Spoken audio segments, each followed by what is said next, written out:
I think for sure there's something else out there. We should not be worried about the aliens that we would encounter. My experience of alien life, they're never confrontational. I've had very strong interactions with them. Definitely they're smarter than us. You can see billions of stars, but everything that we know is right here. If we could do the inner look, that is incredible. That will open up amazing, endless opportunities. I would love to hear more about it because I need some help. Time and space is a projection of your mind. If you rise little above that, it's all here. With your consciousness, if you slice into this, you can know just about anything that you wish to know. Explore for the sake of knowing, you must turn inward. Explore for the sake of use, you must go out. Space should never become a conflict zone. Not an American longing to know, not a Russian longing to know. It must become a collaboration. We definitely need a global flag and a global anthem. Namaskaram and good evening, everyone. It's really an honor and privilege to be here today, and it's especially an honor to be sharing the stage with two of the extraordinary people here. We have this… Say stage, not space, okay?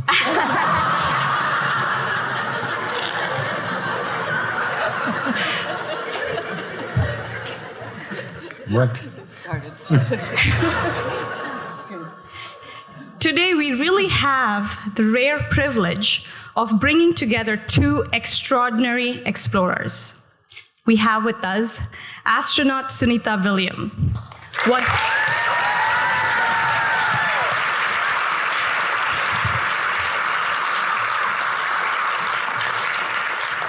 One of the most decorated and celebrated astronauts. She is a veteran of 3 spaceflight missions, logging over 600 days in space. That's 2 years, guys.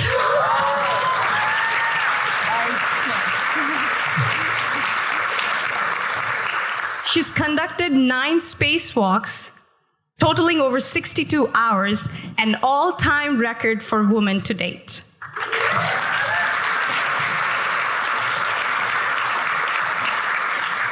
She has flown on 4 different spacecrafts, developed by different countries as well. And she's become the first person, you guys will like it, from Boston, to complete the first Boston Marathon and a triathlon in space. Those are.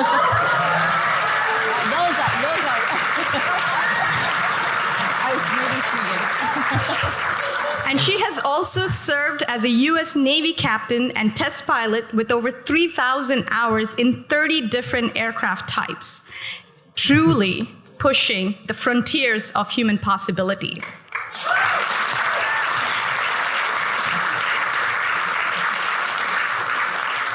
Among her several recognitions, she has received one of the highest awards, civilian awards from the Indian government and President of India, the Padma Bhushan Award.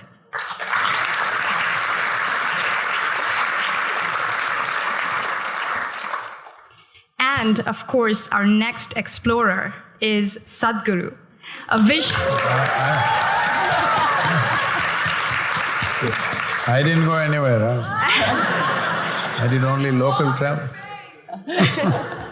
A visionary and mystic who has illuminated the path of inner exploration for millions.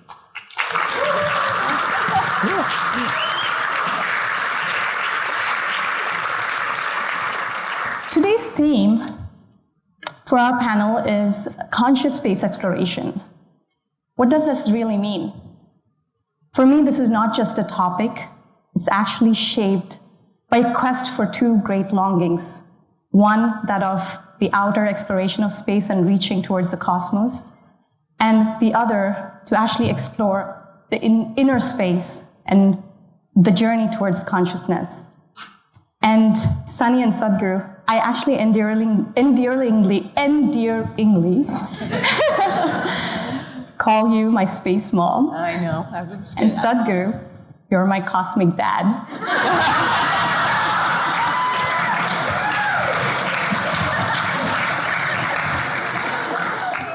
And I'll ignore the first word and go with the second part. And to have you both here today with me on this stage, it's truly more than a dream come true. As it really feels like, for me, a convergence of both the outer and inner explorations coming together. Sadhguru, we'll begin the dialogue with you. Why are humans driven to explore space? And from your perspective, is there a deeper purpose beyond survival and curiosity that really compels us to go to space? Do we have to even explore space at all? Say once you have come here as a human being, whoever you are, wherever you are in your life, you want to be something more than what you're right now. The only way you can do that for most people is by enhancing their experience. Whether you explore space or you go shopping, it's fundamentally same desire that you want to expand in some way. So the language of how this finds expression is different from person to person. If you know only money, you will think more money. If you know wealth, you'll think more wealth. If you know pleasure, you'll think more pleasure. If you know knowledge, you'll think more knowledge. If you're looking up at the sky, you will think more space. But the longing is, you want to be something more. You cannot stop this. So many very pacifist, philosophical and religious teachings, they have tried to stop it, saying you must be content with what God has given you. But they have not been able to stop one single human being from dreaming and desiring. Hello? Not one. They have not been successful even in the minutest percentage. When they put fear into you, or let's say today you have some ailment, then you say, God, I don't want anything more, this will do, just if I get healthy, that's all I want. But you want health. The moment you get healthy, ready for the next thing? Yes or no? Then what else? You're ready for the next thing, whatever the hell the next thing is. So you cannot suppress this because this is the nature of the human being. The evolutionary part of it, if you want to look at it that way, is this possibility became alive in the life on this planet. So all other creatures are happy with their boundaries. They create their boundaries, they live with their boundaries. Only if you infringe on their boundaries, they get brrr. Local dog, you know. You don't see that anymore because they've all become like this, you know. There are no more dogs left in America as far as I can see. At least you don't see them, they may be somewhere. Otherwise, if you see in India and all, street dogs are there. If somebody enters into their territory, they'll do. Okay. So that instinct, you see the dogs at least peeing all over the place, they're not because of a urinary problem, because they're fixing their boundary. Territory is very important for all creatures, they're designed like this. It's only after our cerebral cortex opened up, when we are in danger, we want territory, we want to build walls. When everything is fine, we want to expand. Every individual human being. This is not just about one Genghis Khan or Alexander the Great. They've found massive expression, but others are shopping, they're turning houses into warehouses. I'm sorry, on the side, okay, I can… That's great, that's great. So, because they want to be something more, they want to cover more space. But somebody looked up, this was not enough, we thought there, all right? It's the same longing. The longing is to expand. How much expansion will settle you for good? Can you tell me you're in the space business? How much expansion? Suppose we send Sunita to the next galaxy, will you be finished? No.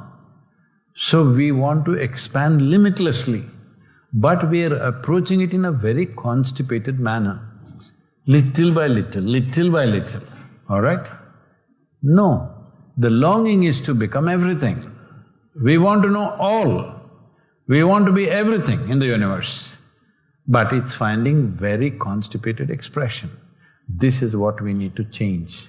This is what we call as consciousness, where you moved out of the boundaries of your experience. Because ultimately that's all you're seeking. You want to see how it is to run on in the space, all right? I gave her a thumbs down because she won the marathon. That's not fair, there was no gravity.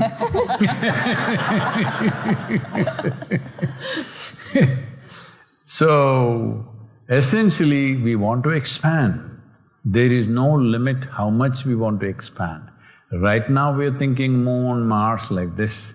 But suppose somebody comes up with the technology, you can go to galaxy Z, you'll be gone there. Yes or no? So the longing is for limitless expansion. Exploration is a very small expansion. So we must start looking at this in a different way, that we're exploring so many things. Even in this world, we're still exploring many things about our own nature, about things, about solutions for the problems we have. We're exploring. We must look at it that way. Just this childhood desire of wanting to go somewhere, so I am going, that's not the important thing. We're going there to see how it works, how can we make life better, this should be the thing. And when we talk about how can we make life better, if you just take one slice of life in human history, let's take 20th century. Well, we are all products of 20th century. Fortunately, we were in spaces and also at times when these things didn't happen. But if you look at 20th century, many scientific and technological developments happened, that's a different matter. But the most major events are World War I, World War II, Vietnam, Korea, this one, that one.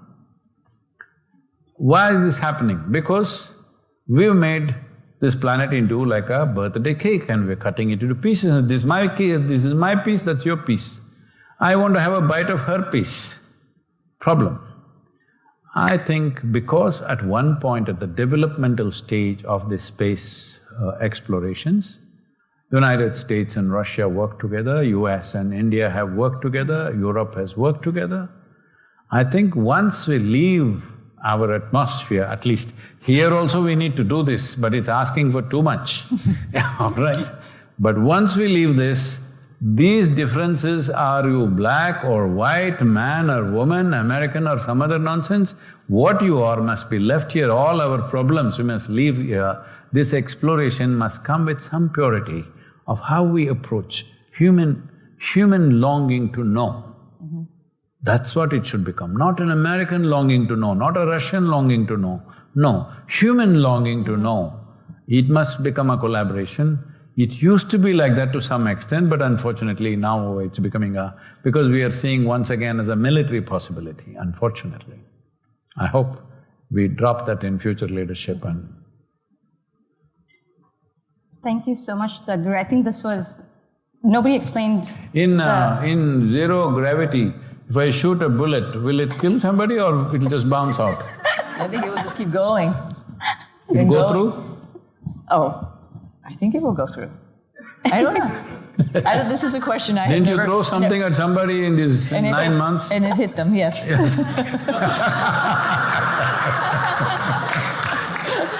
Maybe I wanted to do it more than that. No, I'm just joking. Sadhguru, I think the explanation you gave for the longing, I haven't heard that anywhere, at least in the community of space scientists and explorers that we work. And now you know why I call you my cosmic dad. I want to bring you here into this conversation, Sunny. You had the unique opportunity of spending time in space not once, but 3 times. And the 3rd time was, we know how that went, like very unexpected, adapting to the extreme environments of space. You were supposed to be there like for 2 weeks. And I remember you and I having a chat before you went into quarantine that, hey, like, oh, only 2 weeks, I wish like, you stayed up there for longer. And it was more like, we've trained for so long. And then it turned out to be a 9-month unexpected mission. So as someone who has had spent extensive time in space, what have you learned about human potential when faced with challenges and really pushed you to the limits of the body and mind? And part two of that is, can you sort of elaborate from your perspective, would you want to go back and explore space, like after everything that you have been through? Well, first of all, I just want to say it's an honor to be here. It's an honor to be here in your presence, Sadhguru. So thank you so much for this opportunity. Kavya, thank you for bringing your parents together, I guess.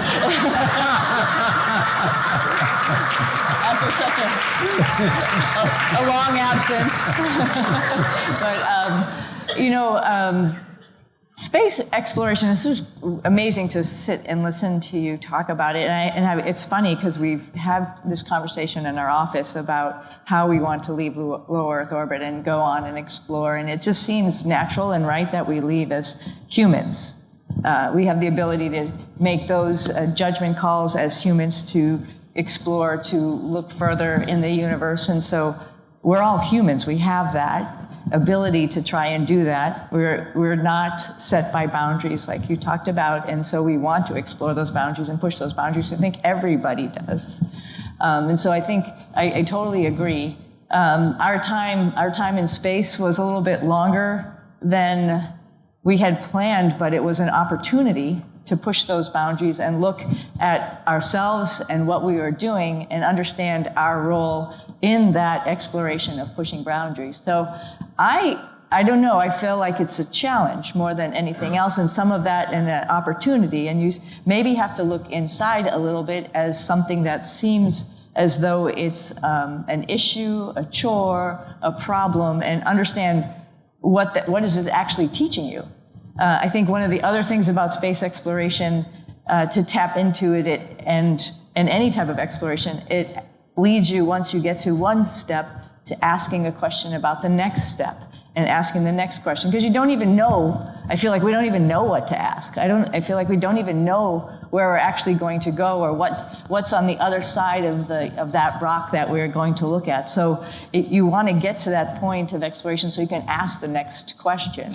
So I think that's very important. I think that's what drives most human beings, just that wonder, like, why do we get to the mountain? Why do we go to the top? I know Kavya is a huge mountain climber, and I know there's a desire, like, you're right there, should I go to the top? The top is right there, but because that's going to tell me what to do on the next side, so there's always that next question of what's out there, what's next. And I think that's sort of the definition in my mind of exploration. And having been in space for 1 week, and then it turns, you're like, oh, this is, again, another opportunity, another thing to learn while we're there and enjoying it. I think this is what we're all looking for. We're all looking for that next question, the next step, and the next question to try and answer. Thank you. If I can say one thing, this desire that every human being is invested with, which is the very nature of our existence. We want to be something more. So, somebody is just right now thinking of buying a new dress, that's their way of being something more. Somebody wants to buy a car, somebody wants to buy the planet. But suppose we make you the queen of this planet, will you be fulfilled? No, you will look at the moon, all right? You should have called her the cosmic mom. So, if we give you the moon, will you settle? No, you want the solar system. If you give the solar system, will you settle? No.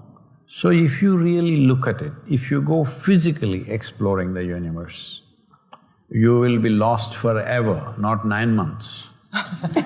9 billion years you will be lost because it's that much, all right?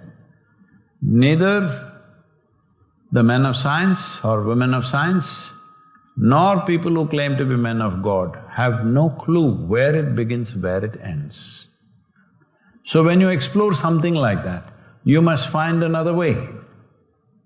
If you go into it like this, you try to measure the depth of the ocean with a foot scale, you will obviously come back and say it's bottomless, isn't it? Mm-hmm. So I'm saying, if you are exploring this with a specific purpose, to know the nature of our solar system, how to make life better, how to make life little larger than the way it is right now for humanity and maybe even for other life. If humanity has to live in Mars, first thing is we must transport a few trillion microorganisms and make them thrive there, otherwise we cannot thrive there, all right? So all those things are fine. But just for the sake of seeing, if you go, it's an endless sightseeing. Even the ocean feels like that if you dive, it's an endless sightseeing, but the space is definitely endless sightseeing, isn't it? And this actually is a great segue into what I was going to ask you. I'm sorry, did I take away your question? No. This is great. This is great because the famous planetary scientist Carl Sagan, you know Carl Sagan, he has talked about the pale blue dot referring to Earth, emphasizing how infinitesimally small we are and the fragility of Earth. And you, Sadhguru, have also mentioned about how small we are, minuscule part that we are in this nobody vast… here thinks they're small. They're very big in their family, in their office, wherever they are. Yeah, small in this vast cosmos. And I want to share that in one of the recent programs you had conducted. Like, so for me, what you have mentioned and what Carl Sagan's quote have resonated with me a lot intellectually, and growing up listening to Carl Sagan as well. It was very much like part of me just throughout my journey. And then I hear you say that from an inner experience, and to actually, in one of your programs, to actually have experienced that, not intellectually, but if I may share, with every cell of my body on how infinitesimally small we are, was really profound and transformative. And thank you for giving us an opportunity, you know, and with your work, for us to experience something like this. So my question to you is, as we continue to explore space, you also are a champion of, you know, we need to engineer ourselves internally, whether through inner engineering or rather like go inwards and journey inwards. How do you see having, you know, exploring and cultivating this inner awareness as essential for explorers like us who want to, you know, go explore space? I can tell you two anecdotes that happened way back. When Adi Yogi was speaking to his 7 disciples, who are today celebrated as Saptarishis, as the 7 sages, they're curious like you. They're asking, what is the nature of this creation? How is it made? Where does it begin? Where does it end? He's a bit bored with them. So he says, how big is this creation? If you look up in the sky, it looks limitless. How big is this? Where does it begin? Where does it end? He says, your entire cosmos, I can pack it into a mustard seed. Very good packing, isn't it? We should learn that for our packaging of spacecrafts. So he said, I can pack your entire cosmos into a mustard seed. Mustard seed is more a metaphor of the smallest possible thing. I can pack it into this much. Because he's talking about how time and space is a projection of your mind.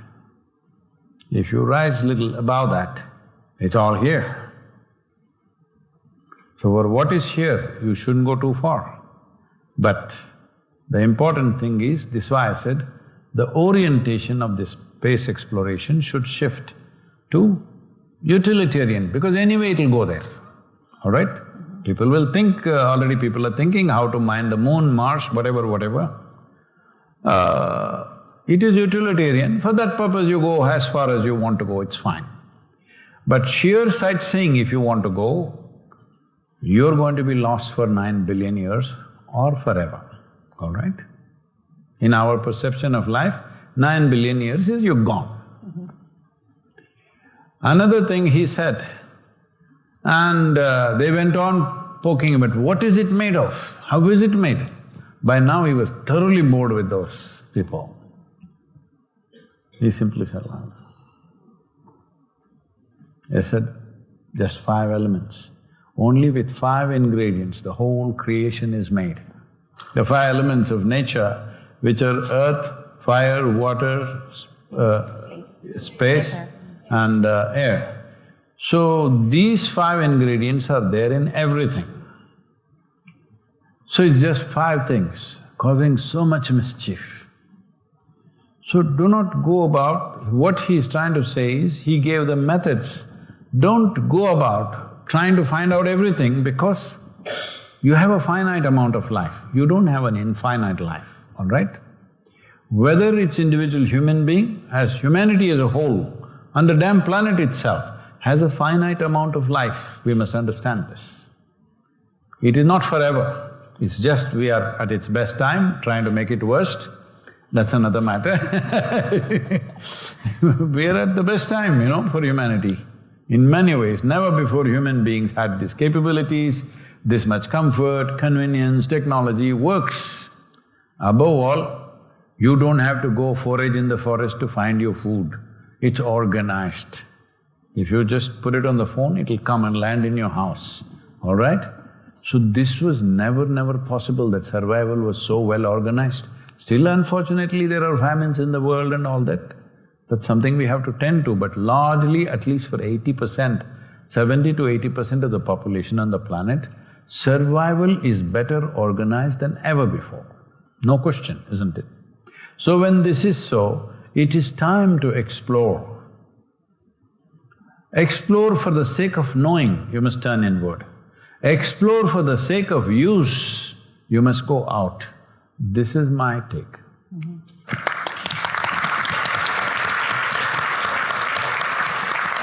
That is so powerful. Like, this is exactly the convergence of inner and outer exploration. And turning to you on the same topic here, Sunny, we've had conversations on this, that when you saw Earth from space, you don't see any borders. And I remember like the last 10, I think exactly today, about 15 to 20 years ago, we had this conversation on how she had never seen borders in space.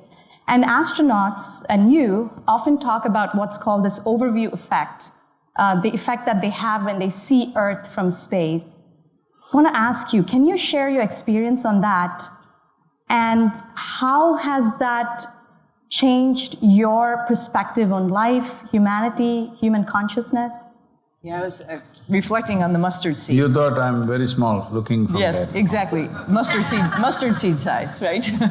But I was just thinking about that, and looking at the planet from that perspective, it was what an honor it was to be able to do that. I wish a lot of people would have that perspective, to be able to at least take a lap, so I call it, around the planet and look at us from that perspective. Every person, of course, that I know, every planet, every plant, every animal, every mountain, every rock is here that I know. I mean, maybe there's something else out there, but everything that we know, you're looking at it when you're looking at our planet from that perspective, and you're not there, which is a little interesting.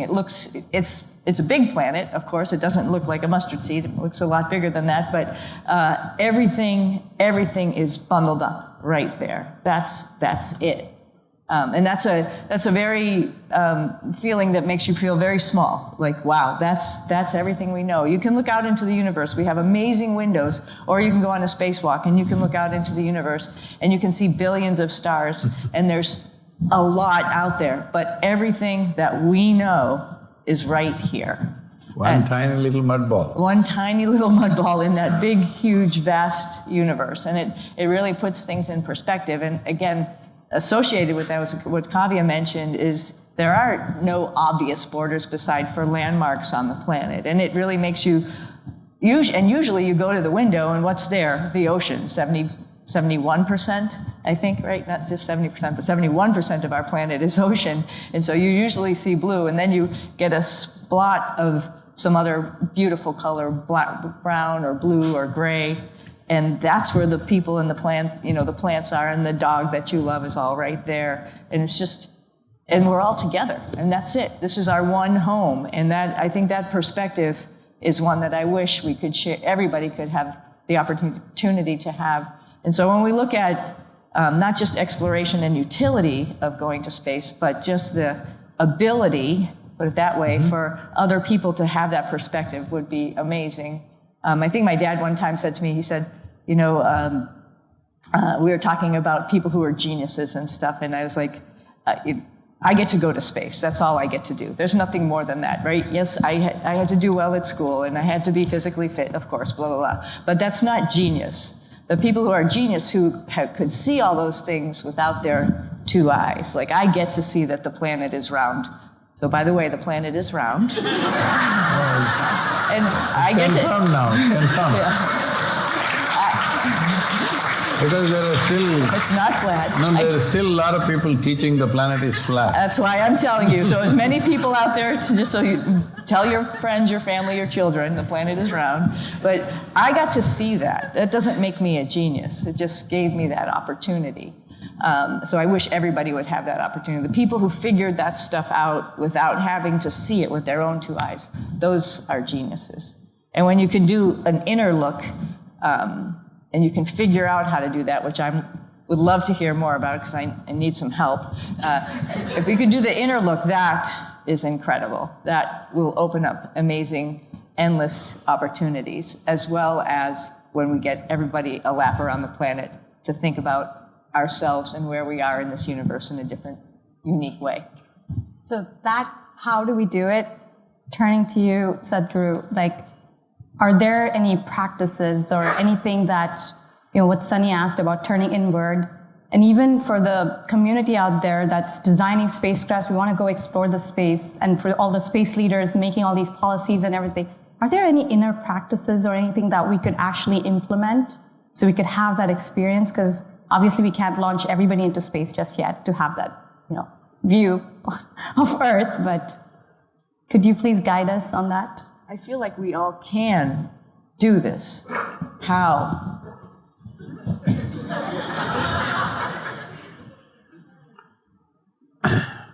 Can everyone do it? Absolutely. No question about that. But is everyone interested in doing it? No. Everybody here. Everyone here, yes. They will say yes. If I tell them, okay, sit here for another 5 days, we'll see. I say, Sadhguru, tomorrow my uncle's daughter's birthday. I have a dentist appointment, I need to go. Okay?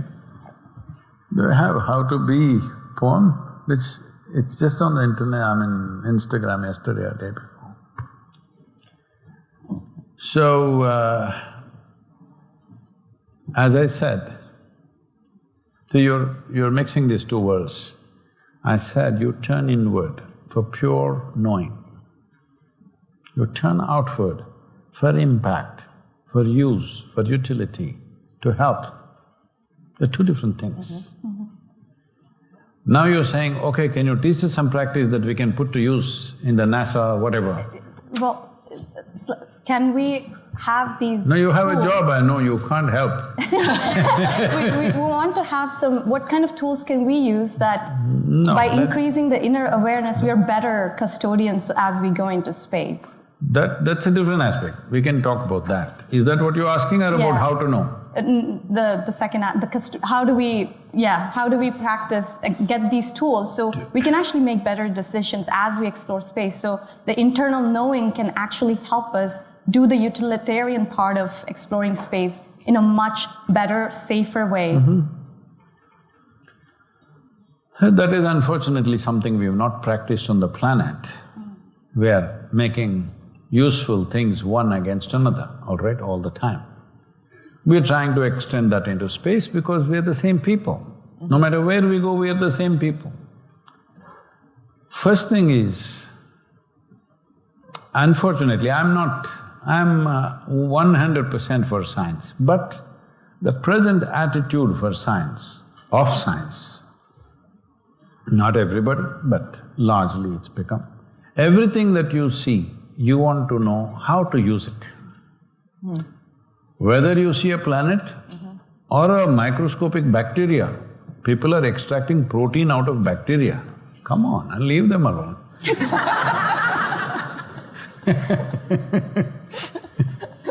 I love it. Invisible things also you want to extract something. So this can be very disastrous as our capacity increases. If we are very low capacity, whatever your attitude is okay, you know. If you're an ant, you climb over my foot and go, no problem. If you become an elephant, you can't step on my foot, hello? Now you have to walk with full awareness, you can't step on anything, because whatever you step on gets destroyed.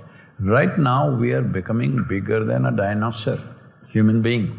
Our footprint is bigger than any goddamn dinosaur any time in history of this planet. We are so big.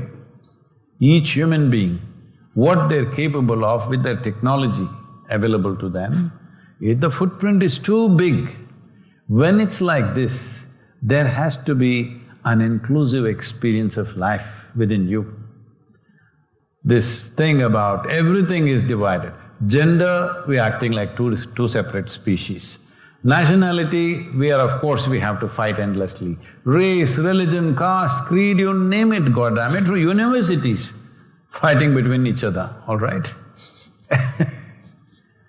Anything, football clubs fighting with each other. Fans, I'm saying, not the footballers. Just everything is how to divide. You must understand, as you get more and more empowered, you must become more and more inclusive. Otherwise, you're a disaster for yourself and for everybody.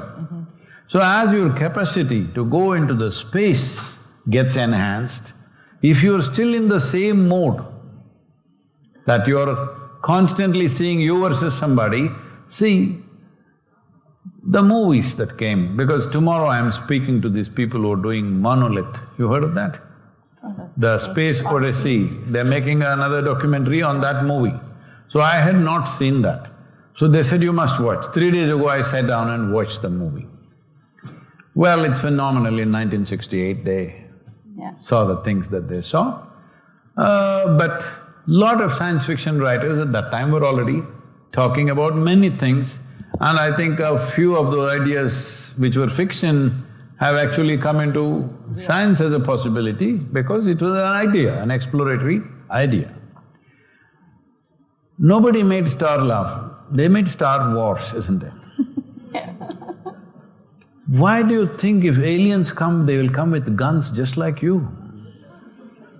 Where did you get this idea?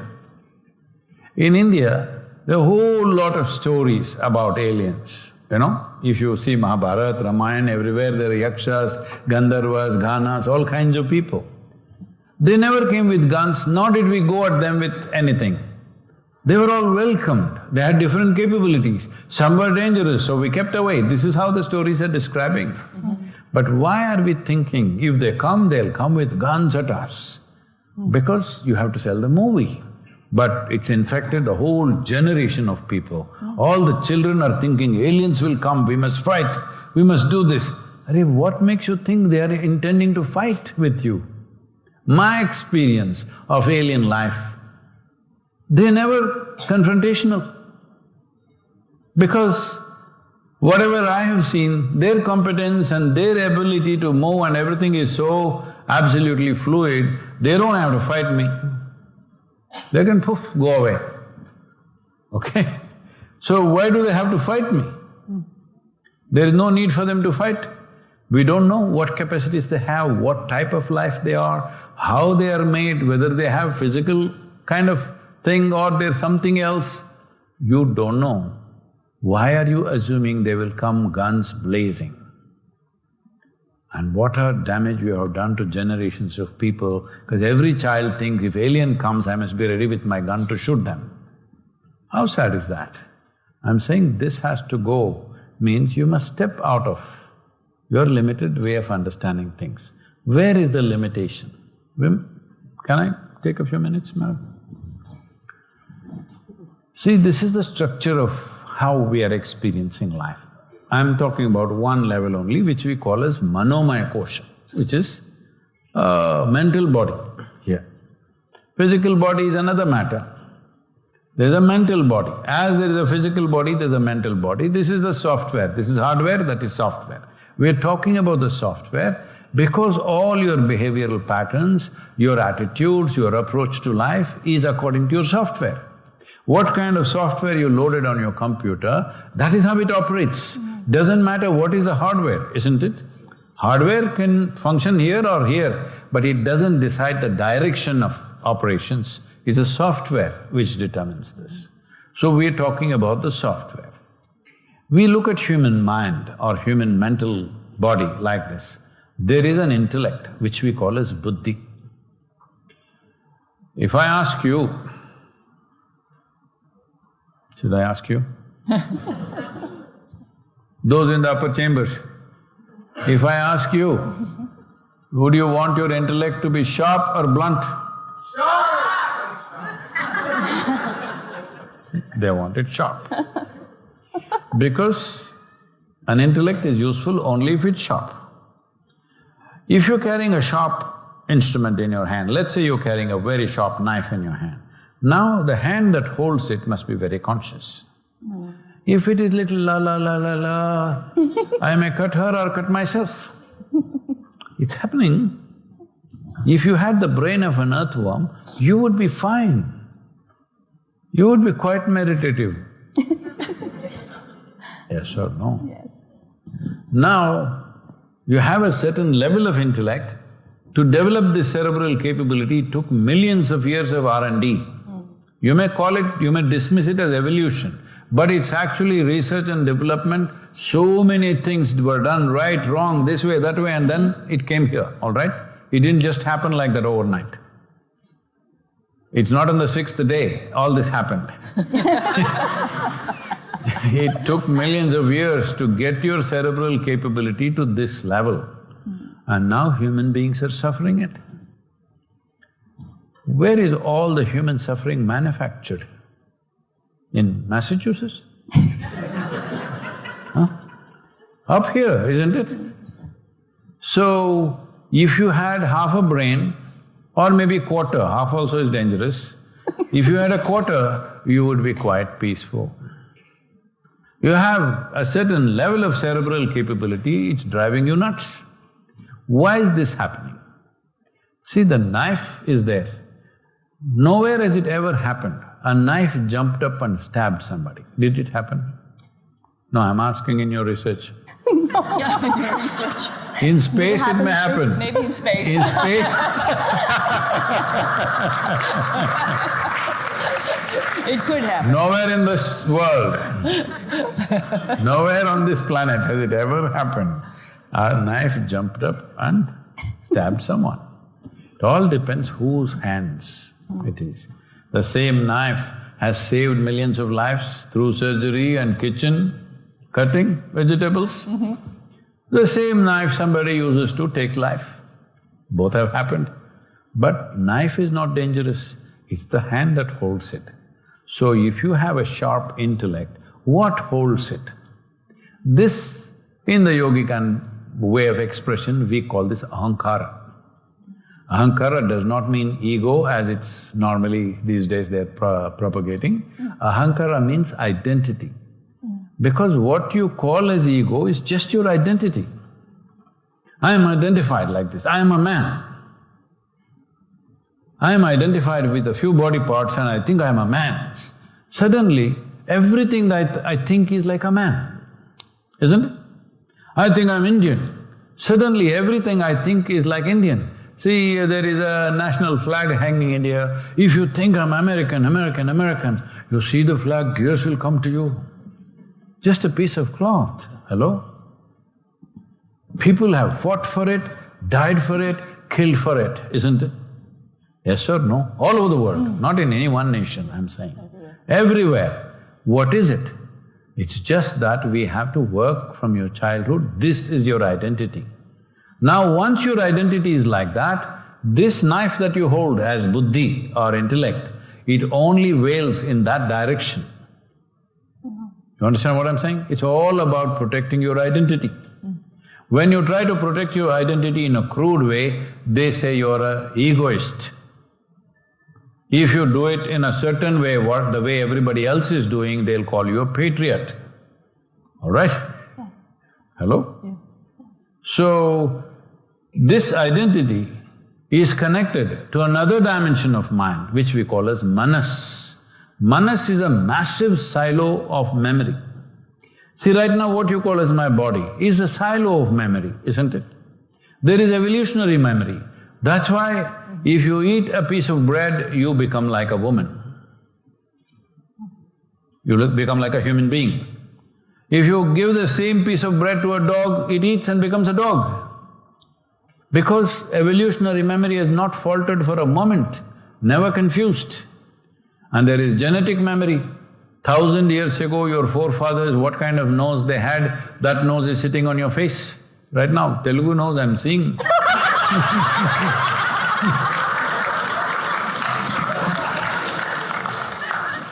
ఏమండి అలాగనే NT Ramarao లాగా ఉంది కదా. I should make my husband watch this video. So, I'm saying the memory is there. Elementary memory, evolutionary memory, genetic memory, karmic memory, conscious and unconscious levels of memories, articulate and inarticulate levels of memories, whole lot of memory. This entire body is memory, isn't it? How did it come into you? You know your parents, those stingy people? Very stingy. They could have given 1 billion cells at least to you, they gave you one each. One goddamn cell carried all this or no? Hello? One cell. Just look at the amount of information it carried. So I'm saying every cell in the body is far more intelligent than your intellect. Unfortunately, in today's world and education systems, you are teaching people and making people think the most intelligent thing is your thought. Your thought is not the most intelligent thing. Even simple things you can't figure out with your thought. Thought is the dumbest part of you right now. Every cell in your body is doing phenomenal things that you cannot ever think through, isn't it? 1 billion things a moment it is doing. So, intelligence is spread across, memory is spread across, but you're employing only this one thing because your education system has told you the way you think is everything. This is a European crime committed upon the world. Yes, you from Oslo, you know. Can I mention one thing? It's very interesting because I think when we go to space, it's hard for us to figure it all out. Like our brains are like, oh my gosh, I don't feel good, whatever. But your body amazingly adapts. It knows what to do. I don't have to tell it. It does it over time. It takes a little time, but it all does it. And then it almost gets to the point where it finally has to remind your brain like, hey, you're okay. You're in space now, and you can actually live here. And your whole body can adapt. I think that's pretty incredible. So like, you know, just to, you know, springboard on what you said, I think everything about human beings… Because your body carries the entire evolutionary memory of going through various phases of this planet's evolution itself is written into this. It knows. If you cut into a tree, the rings in the tree tell you what all the tree has gone through. Similarly, with your consciousness, if you slice into this, everything that this planet has gone through is here. Everything the entire creation has gone through is right here if you look deep enough. It just needs a certain level of application. It's not like you do one practice and tomorrow you are going into it, no. But with a simple practice, you can transcend your identity. You don't have to sit here being a man or a woman or an Indian or an American or something else. You can just sit here as a piece of life. If you sit here as life, knowing life is very simple because you become something else, creature, all right? You become another kind of creature. That life seems to be so complex and impossible to understand. Are you life or no? Then what's the big deal? When you are life, What's the big deal about knowing what is the life, nature of this life? It is not a big deal, that's very simple that every human being must do. See, truth is only one. But realizations are at many different levels. So people think there are various kinds of truths. No, there is only one truth. Only one. But realization is at various levels. If you realize this, you are at here, if you realize that, you are there, if you realize that, you are there, but there's only one goddamn thing. And this ahankara connects to the memory. This is information. See, how many children do you have? One. Only one. You have? No. Anybody has 2 children? Yeah. If you have 2 children, same genetics, same food at home, probably you send them to the same school. Do you go like this? Hello? Hey, not you. She went into the ocean, you went into the space. Look at you. But we're the same. No, I'm saying, have you seen in many homes, same input, one goes like this, one goes like that. It's not about right and wrong, they go different ways. Same information, depending upon how they identify with it, accordingly it'll do things. So right now, whatever memory you may carry, it's the identity which determines how your intellect will function.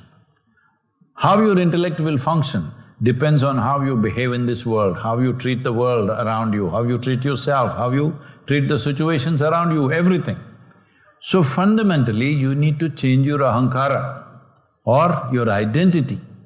So this is why there used to be this in India, that children were not allowed to study anything till they are 12 years of age. Because the idea is, you shouldn't burden the child. Child should grow physically and mentally as much as possible. Just play, eat, sleep. That's all. Exhaust yourself with activity, eat as much as you can, sleep as much as you can, your body and brain will grow well. At the age of 12, Vidyarambham will happen. That means beginning of education will happen. For that, first thing that they were told is, Aham Brahmasmi. That means my identity is cosmic. They didn't go on the spacecraft. They were first thing before education, because education is seen as an empowerment. Any empowerment that's given to a human being whose identity is crippled, that they think they are man, they are woman, they are this, they are that, these people, if you empower them, they'll only cause more and more damage to all life, including themselves. Because if you want to empower something, first thing is it must be inclusive. If it's not inclusive, if you empower that one, it will just cause damage because empowerment is dangerous. See, right now, we get to break the atom or fuse the atom, see what are we doing? We are threatening each other, okay, we'll obliterate you, I'll obliterate you, everybody will be obliterated maybe some people will be left somewhere who are not important on this planet, or at least we think they are not important. Those people somewhere living, some Eskimo family may escape because nobody bothered to bomb his igloo. It's not worth it, it's too expensive, the bombs. So, the fourth part of the mind, this memory can be broken into 8 parts or further into 16 parts as to different types of memory. Let's not go there. The fourth part of the mind is called as chitta. So this is an intelligence within you which doesn't have an iota of memory. Why is this important? See, memory is the thing which is powering you right now. Your knowledge, your ability to be in space, or your ability to do this or that, just about everything that people are doing. By the thing everybody is, last session everybody was feeling insecure because AI will take over their job. See, if you send an AI machine into the space, that guy will walk wherever he wants. He doesn't need to breathe, he doesn't need to eat, he doesn't need to shit. How convenient. I'm saying anyway it's going to happen. Because anything that we can do physically and intellectually, a machine will do it better than us, no question. Whether it'll take 10 years, 15 years, 25 years, we don't know. But anything I can do with my body, anything I can do with my intellect, machine can do it better than that because it's all about data, process and expression. So the fourth dimension has no memory, it's pure intelligence. We can call it whatever we want, but essentially, it's something without memory. See, because it's your body is one kind of memory, we say that's your body. This is my body. We can say, both of us speak Telugu, let's hold hands, we come from the same place, come on, we ate the same food. Entande meeru gonkur tinnaru kada? We ate the same things. We bond, identifying, but still that's your body, this is my body. Unless they bury us in the same place, then we become same soil. Till then we don't get the point, it's the same stuff. Because it looks different, it feels different. But is it the same soil? Huh? Yes or no? You ate in the moon or? You ate here only, right? Only here. This is the same stuff as every other stuff. It's right now so different, we can't imagine that this and that can be same. This is my mind, that's your mind. Here and there we may overlap, but that's your mind, this is my mind, isn't it? But there is no such thing as my life and your life. The fundamental life that we are talking about is a phenomenon which is on everywhere. Inside also same thing, outside also same thing. It's like there are oceanographers. You particularly dive into the ocean, probably you can feel it better than being in the space. In the ocean, there's so much life. They all have come from the ocean, they'll go back into the ocean.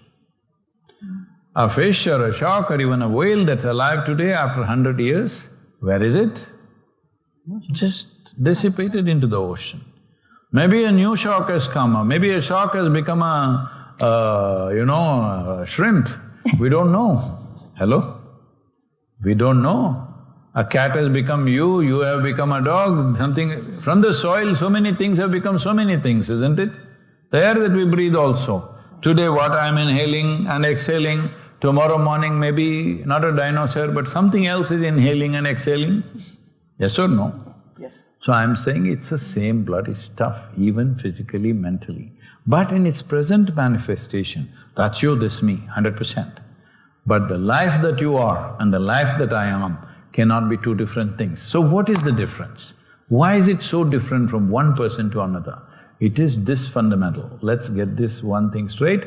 I know a lot of people will make, on the Reddit, they're all on the Reddit. You are you're not Reddit, right? Okay. They all live there. So they will all start something, but let me put this in perspective. See, one way to look at this is, your body is a bubble that you did. Suppose both of us go blowing soap bubbles. You blew your bubble, it came this much. My bubble is this big. I said, that's my bubble. Big one is my bubble, small one is yours. Happened, isn't it? Poof, it went. Then you don't say, this is my air, this is your air. You don't know what is what. There's no such thing as you and me. So you and me exist in physical manifestation because it's bound by memory. You and me exist in psychological manifestations because it's bound by memory, because my memory is different from your memory, and how I process my memory is different from how you process your memory. The difference is fundamentally rooted in how you identify yourself, how I identify myself. All this is fine for functional purposes. But as life, there is no such thing as your life and my life. It's a huge phenomenon. Did you blow a big bubble or a small bubble? Now the practices that you're talking about is about blowing a little bigger bubble.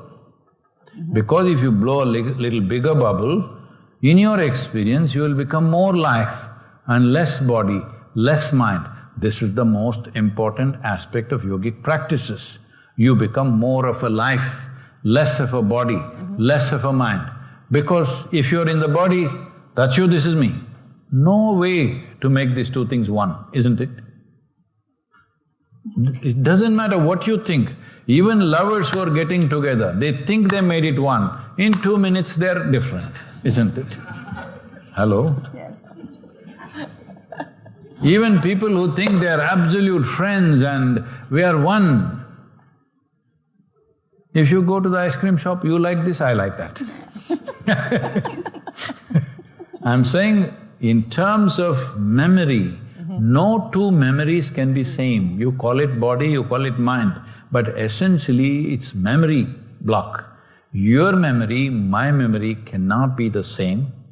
How you process your memory, how I process my memory can never be the same. Depends on many things. If both of us are identified with the same thing, this is what armies are trying to do. Everybody is identified as one thing, same uniform, same thing, everybody boom, boom, boom. That's needed to create a fighting force, otherwise if everybody thinks differently, who will fight? You know? So there you're trying to merge the identity to some extent. But there also they are never the same. They may look all same for outside observers. No soldier is absolutely one with the rest of the battalion there. Everybody has their own mind, everybody has their own thinking, everybody has their own experience of conflict. You know, it's not the same. So these things, trying to merge bodies, trying to merge minds is impractical and unnecessary. It's just that, that is you, this is me, perfectly fine. This is how you should be, you're a woman, I am a man, it's nice, it's like this. There is no need to think, why is this different, why can't we become same? Not necessary.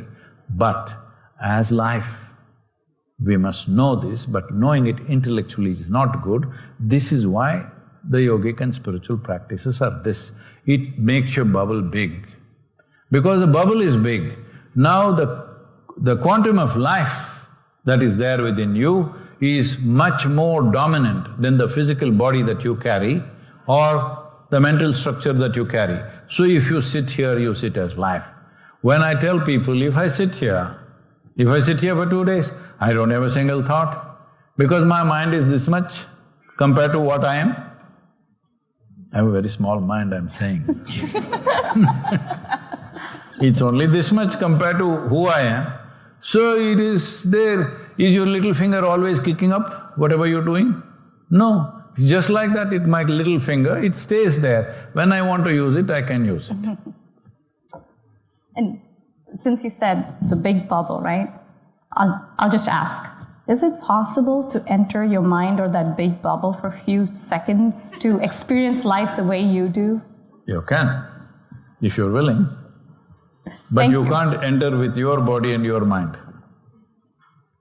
If you keep it aside, yes. And so this brings up a great question I've been thinking about. So right now we are at a privilege of talking about and investing in technologies to make humans multi-planetary species. So what does that mean if we are going to become in fact a multi-planetary species? What does this really mean to be human, especially in all of the aspects that you just talked about? And would that fundamentally change anything about human consciousness? Not about consciousness. Everything else, all our living practices, day-to-day things, how we grow vegetables will change on Mars for sure. Hello? Yes. So, I'm saying, if it was not for this division that we have created among human beings and whatever last 25, 50,000 years non-stop we've been fighting with each other, if that was not there, long time ago probably we would have gone to different planets, long time ago. It's just that division which doesn't allow us, because it needs a whole humanity to exert that force to get there. That has not happened till now. It was very nice to see in 50s and 60s, the United States, the aeronautical staff, the space sciences, Russian ones, the USSR, and even India was in its nascent stage, but they also collaborated, and few other countries collaborated, and that was a very good effort. It should have continued. But the moment we think we are thinking of space like we're thinking of airspace, see. The sky belongs to you, goddammit, what is this? Because we can bomb you from the sky. Now we can bomb you from the space. So the space also, this is my space, this is your space. But the planet is moving, it's spinning, never the same piece of sky. But we can't get it. All this because we have invested so much in our differences. And those differences have matured into discrimination, serious discriminations, where I'm willing to kill you. Discrimination, not just, okay, you mind your business kind of thing. Discrimination to a point where I want to kill you. With this level of discrimination, getting more and more empowered becomes more and more dangerous. Everybody will have missile stations in the moon. So you can't tell those stories to your children anymore, Chanda Mama. Because probably you can see them if they're large enough. They're there, right? Yeah. And Sunny, you've lived in a tin can up there with international crew, and thinking about this concept of, yeah, we might most likely become a multi-planetary species, at least at the way the space industry is accelerating. What does that mean to you for somebody who's been up there, like in terms of values and the inner awareness that we need to build, like Sadhguru is saying? What do you think are, based on your experience, that we should take with us forward and maybe leave things behind as we, get into this outer world? Say one thing to her. Yes. Hello? Hello? Yeah. I was at the Chicago Science Museum because we had a series of paid meetings with them, full-day meetings, because we were thinking of starting exploratoriums in India for schools. A few of them, it never happened though, but I had a very rich experience there. There is a model of this conical spacecraft. 3 people are sitting in that, full of wires. Yes. That day I looked at this, somebody lives in this for a month, 2 months. Well, they must be yogis. Here she is.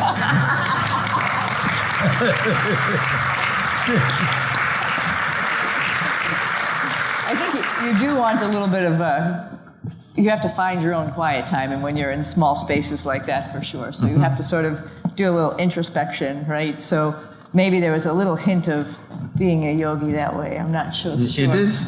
yoga does not mean you're doing a certain kind of practice. The word yoga means union. In some way, you're one with what's around you. You're a little bit of a yogi. Without that, you can't live in that can. Absolutely. One with that space, for sure. So what do we bring forward, right? I think conversations like this are really important. I've heard, in our organization, people want to be first to set rules of engagement because we're worried about other people, for example.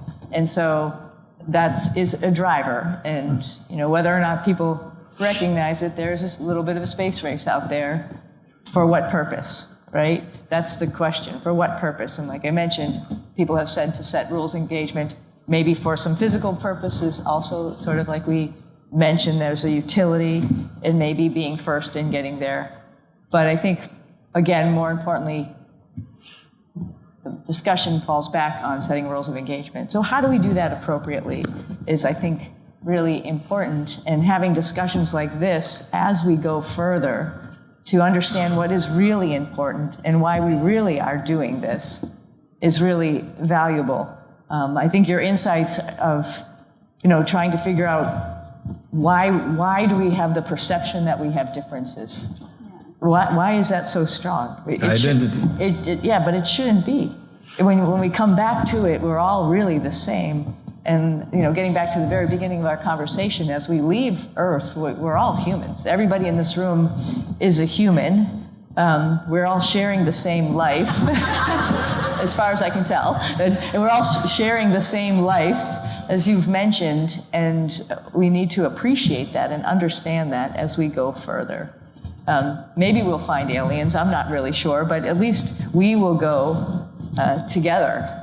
And one funny thing about aliens, when you brought up aliens, I was thinking about, I had an opportunity to live underwater for a little while in a habitat, and we would come back to the habitat after a dive and just lay on the sand and just watch life. Sort of like you were mentioning before, I think the creatures around you can understand how you feel. If you're scared of them, if you're not scared of them. I was telling my sister about this guy who was underwater with us who was sort of like not scared of anything. He could go up and just sort of pet a nurse shark, and that shark would just stay there. One day he went over to this rock, and I was diving with him, and he put his hand out, and this fish jumped on his hand from the rock. And he put my hand there, and the fish jumped on my hand. I was like, what is happening? Like, why is this fish so calm? It's because we're calm. But to me, those are aliens. But they weren't worried about us. They weren't scared of us. And as we go further, we should not be worried about the aliens that we would encounter. I agree. The aliens, if we are going as one human species, as one people, we just go and we discover and we understand and we share. The conscious,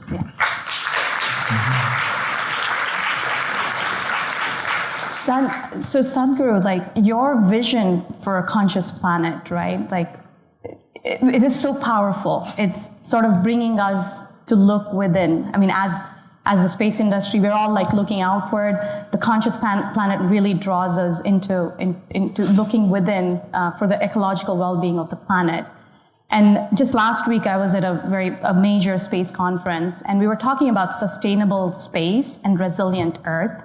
So on one hand, as you talk about and championing, these massive international initiatives like Save Soil, in bringing our attention to our planet.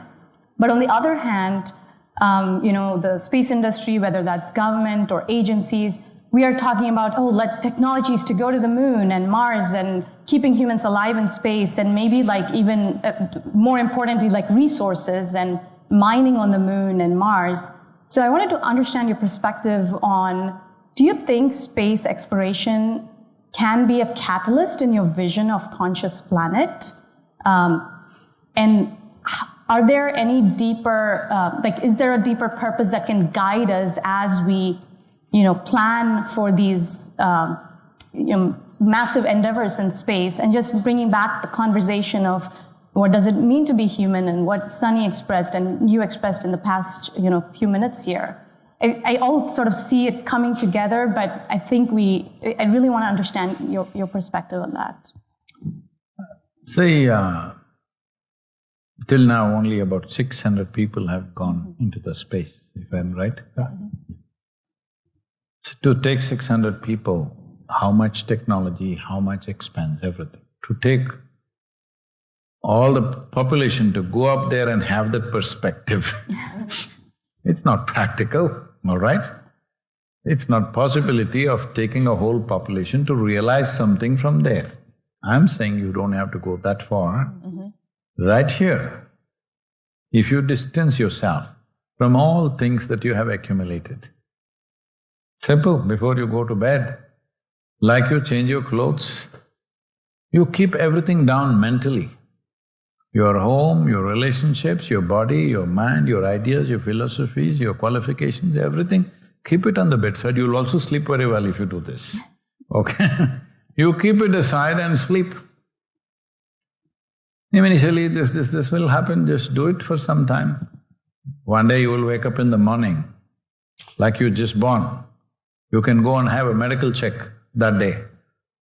Your doctor will say your cellular age is something, half your age. 100%, I'm telling you.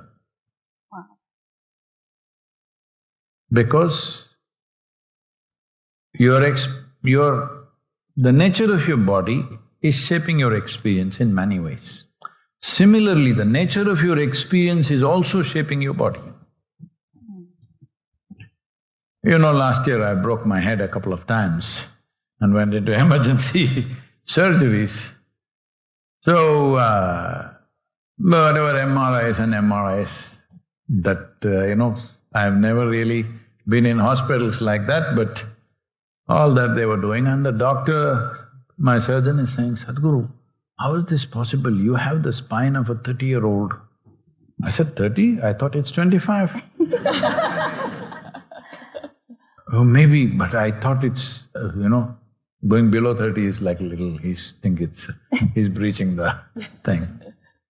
I'm saying, what is your body? That's your experience, that's one way to live. What is your experience? That's your mind and body. You can shape your mind and body by your experience, isn't it? At least with your mind you know.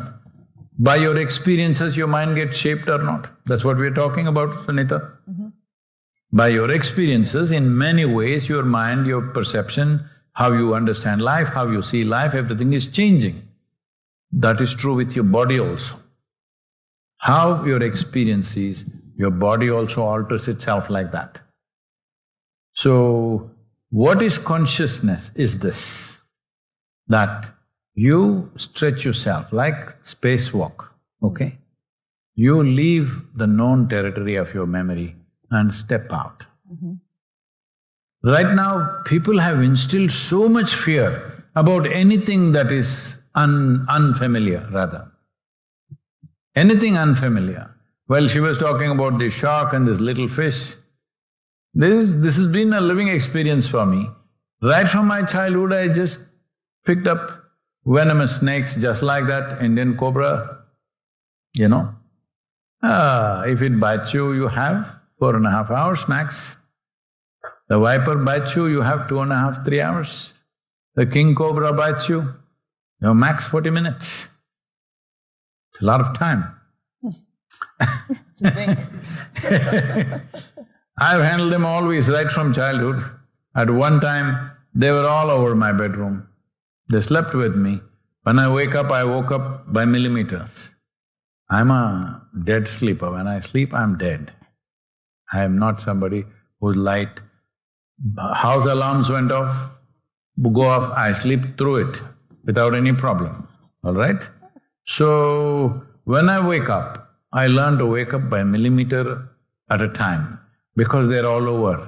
They generally like to go into the pillowcase and into the… whatever your blanket you're covering yourself with.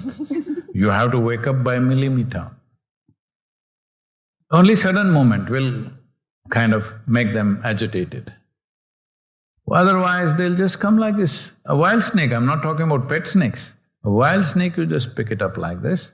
It will simply come without any resistance. You show little anxiety, it'll go for you.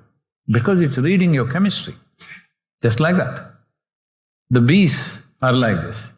When I was in the jungles, people always wondered, how do you survive in the jungle? No support, no food, nothing.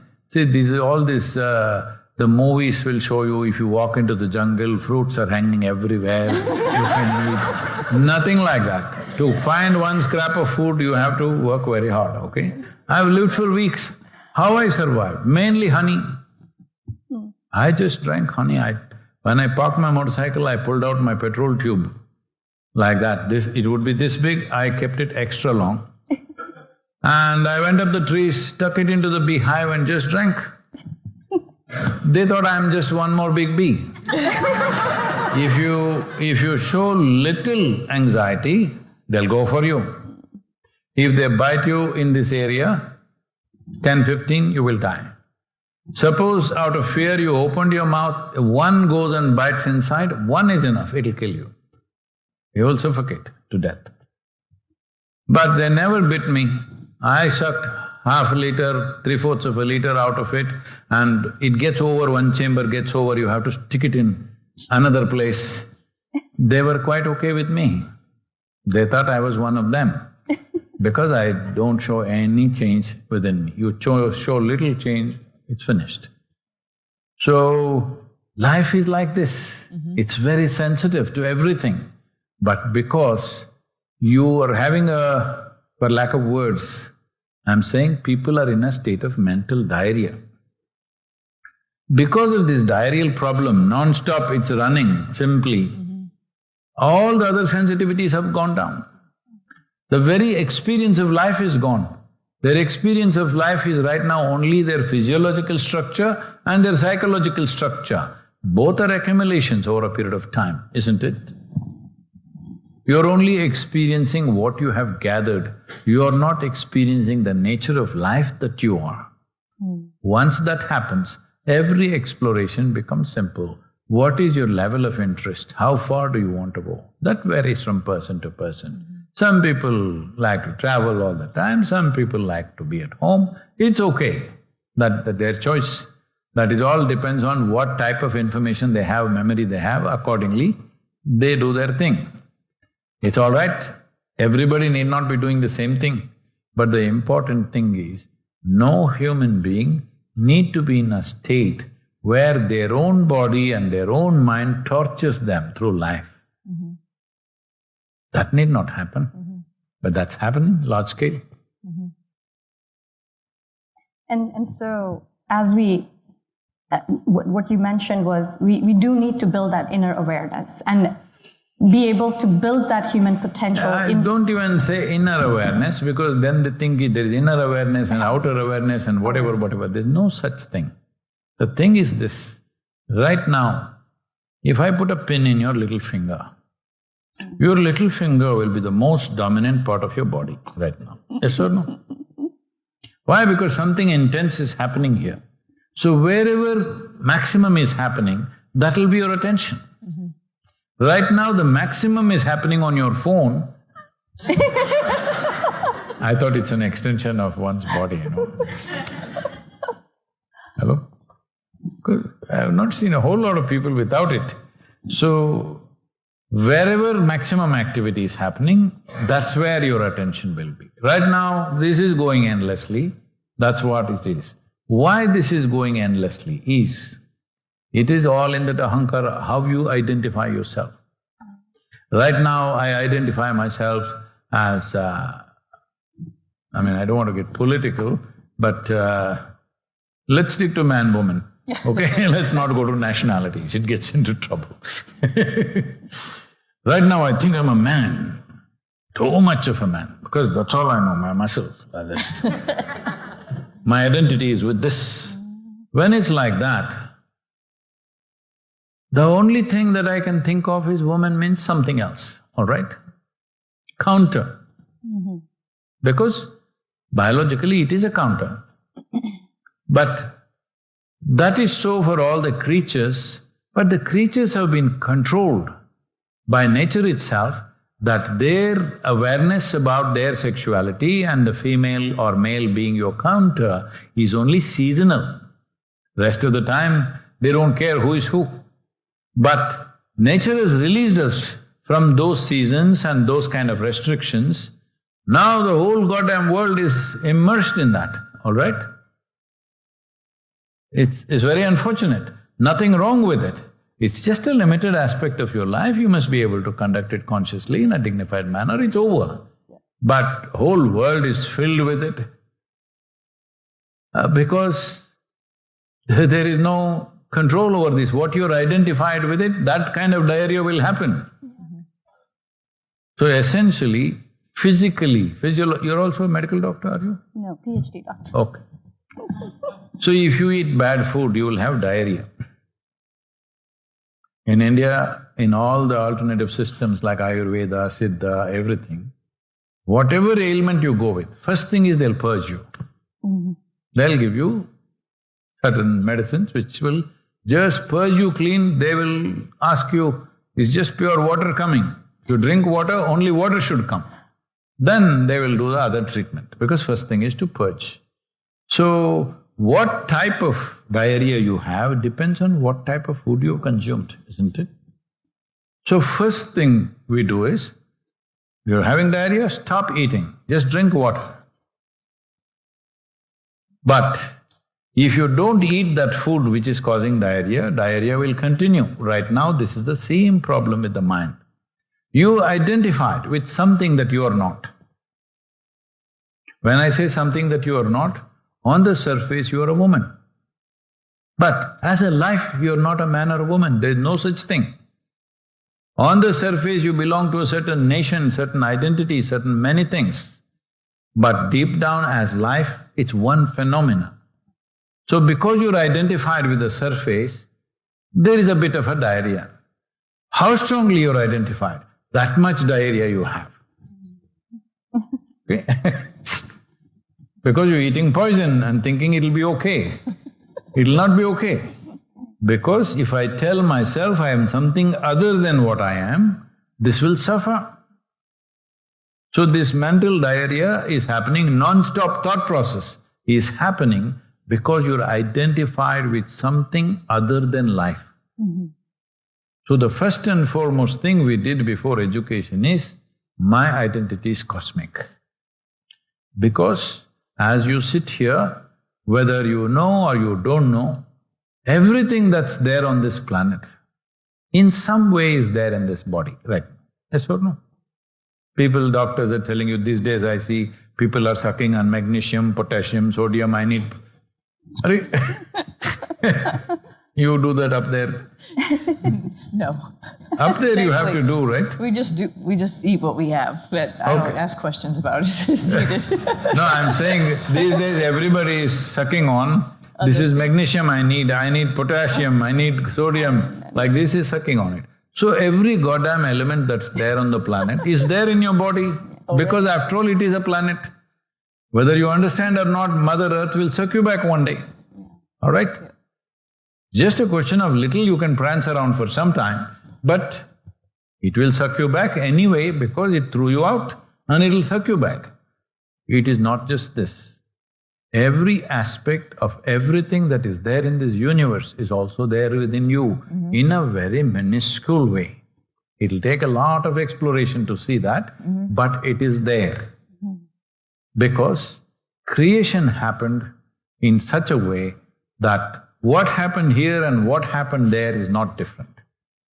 The same thing, but permutations and combinations of expressions. But fundamentally it is same. Here our life may be hydrocarbon, there if you go it may be something else that we have not thought of, something else that we can't wrap our heads around. But fundamentally life process and consciousness will be the same everywhere. This is why for thousands of years Eastern civilizations have been talking consciousness, consciousness, consciousness, because in that space everything is one and there's no conflict with anything and you can know just about anything that you wish to know.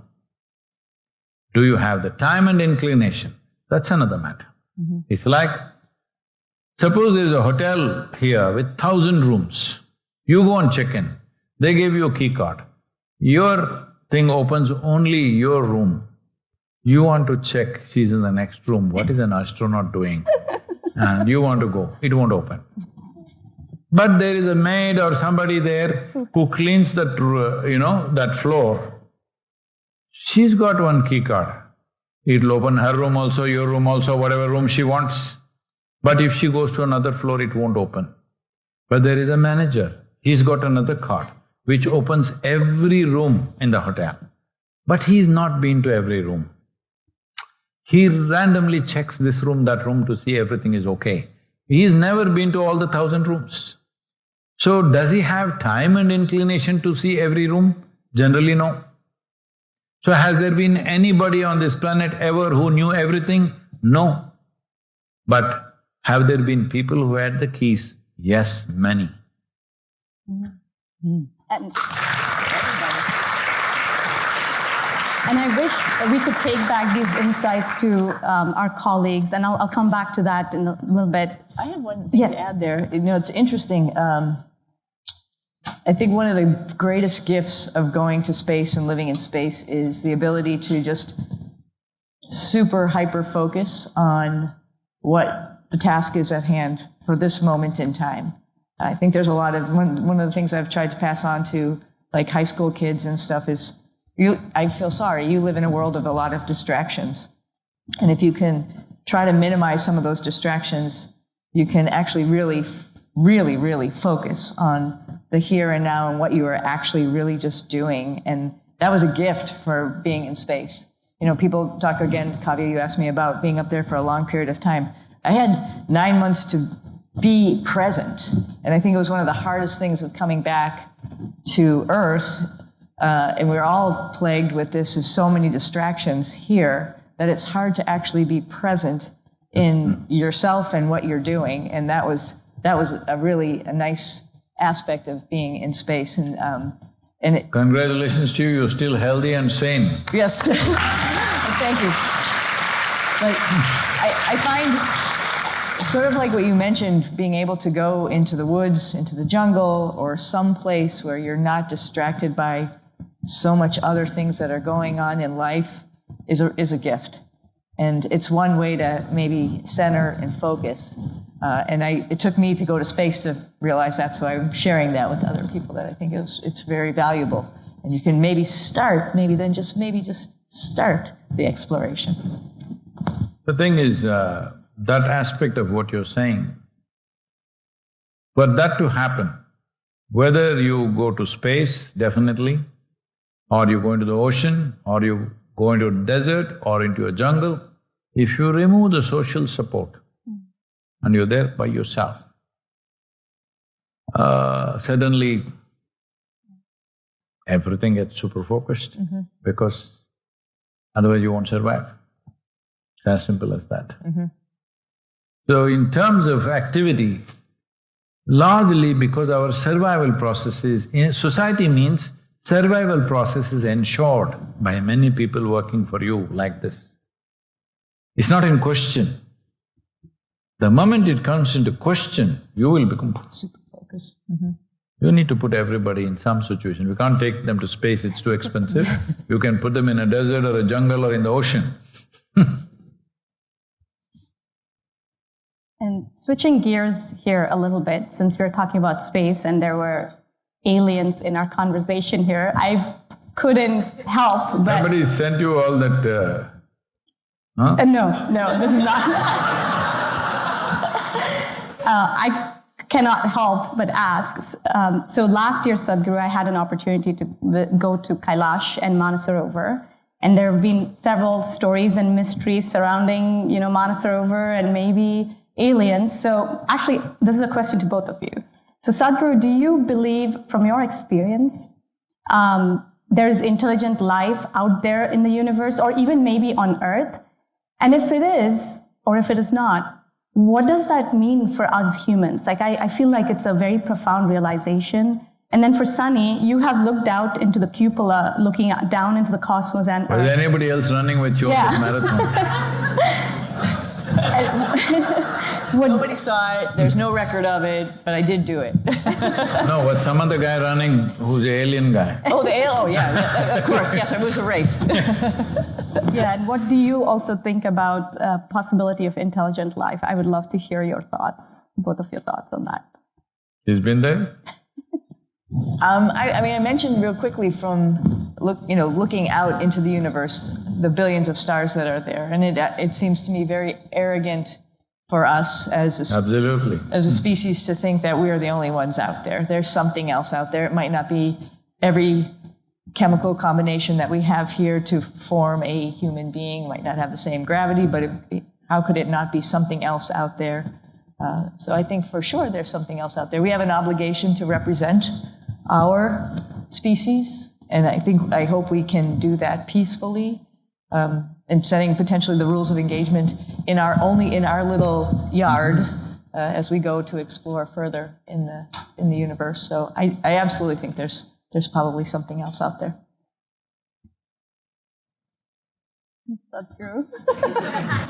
I want to ask this. Are you an alien by any chance? Because you seem to know everything about everything in the cosmos. This happens to me. These days it's changed. Otherwise, when I first came to the United States, when I stand in the immigration line, they used to say, whatever, aliens, what is that? Resident aliens. Resident aliens. So I would look around in the line, I was the only one who fits the description.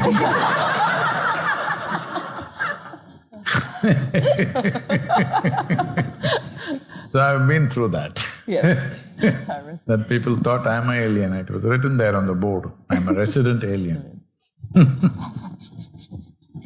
Well, we're happy to have you here on Earth as our resident alien. Well,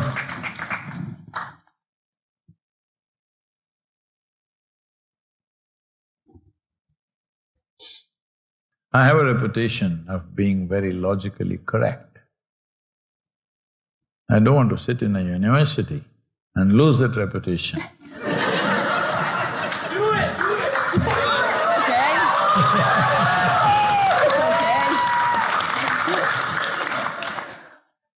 Because right now human thought process is such, you have to take them from 1 plus 1 is 2, 2 plus 2 is 4, 4 plus 4 is 8. This is the only way. If you say, do the calculus and say it is trillion, people will say you're nuts. And to communicate what I'm communicating, which is just on the borderline, very important, people see that I'm well rooted in logic, I'm more logical than them. That I'm more solidly rooted in logic than anybody else that is around me, generally. Whether it doesn't matter, they're doctors, scientists, engineers, I'm more logical than them.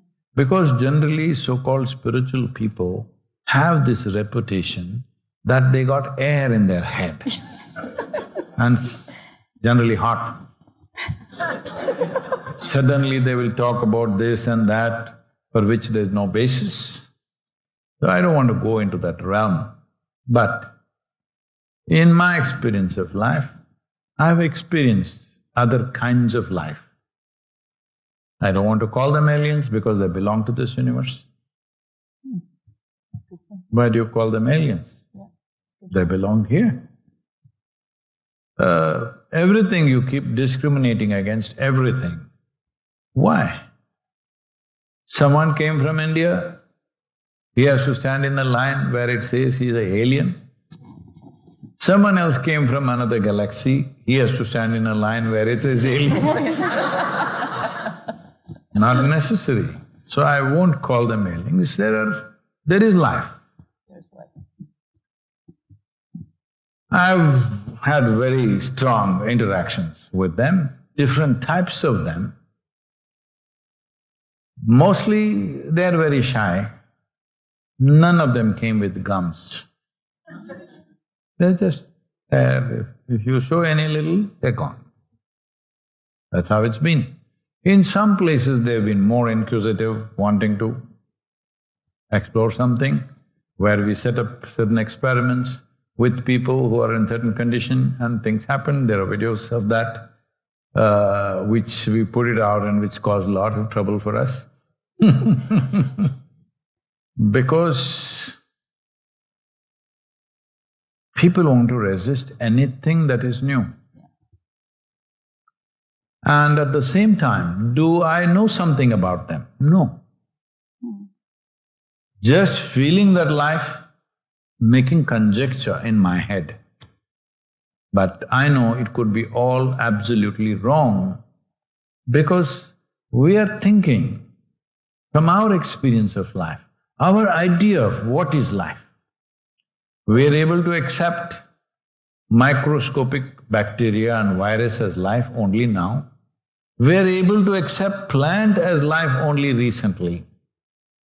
They can hear sounds, they can respond to sounds, they understand what our intent is. If you have an intention of plucking this thing right now, lot of chemical changes will happen there because, no, I didn't do anything, I just have an intention, this white flower I want to smash it up. Lots of chemistry will happen there because it knows I'm going to do it. Smart or no? Smarter than you or no? Yes. For their life, they're very smart because they're sedentary in nature. They can't go by themselves. All animals, animal life is far dumber than plant life. Because animal life has legs. If danger comes, you will run. Fight or flight, you will do. Plant life is rooted and sedentary, can't go anywhere. So its Sensitivity is very profound and fantastic. When I lived in the jungles, I felt the plants like, literally embracing and exploring me. Wow. Like that, because they are so sensitive and so intelligent, because they develop these things over a period of time, because they can't run from me or from anybody for that matter, because they're rooted. They're super intelligent and super sensitive. But it's taken us millennia to just recognize they're alive. Many sages, mystics, yogis always said, they're life. This is why we bow down to tree means we bow down. In East, always. Tree means always worship worthy, because it's far more sensitive than me. Anything that's more intelligent than me, more sensitive than me, a larger possibility than me, this is human nature, you will bow down. Generally, well, people have been taught there is only one God up there, only to him you must bow down. Well, that's their problem. But anything which is more intelligent than you, more competent than you, more sensitive than you, has a bigger possibility than you, should you bow down or not? Must have that humility. So, almost everything in the universe, a single atom has more potency than you or no, as a person. Should you bow down or no? So, this whole thing about this is our territory. United States and Mexico, okay?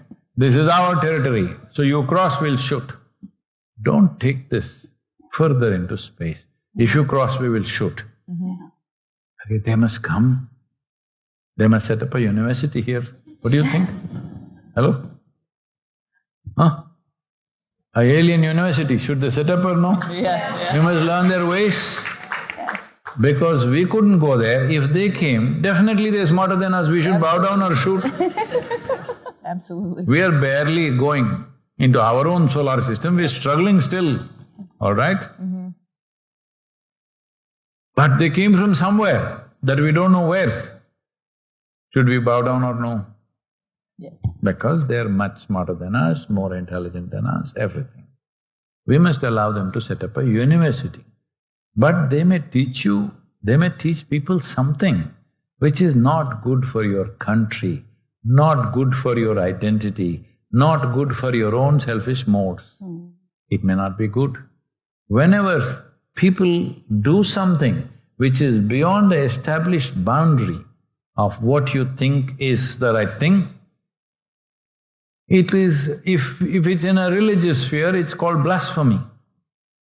For those things, well, at the least, you get ridiculed, at the worst, you get crucified.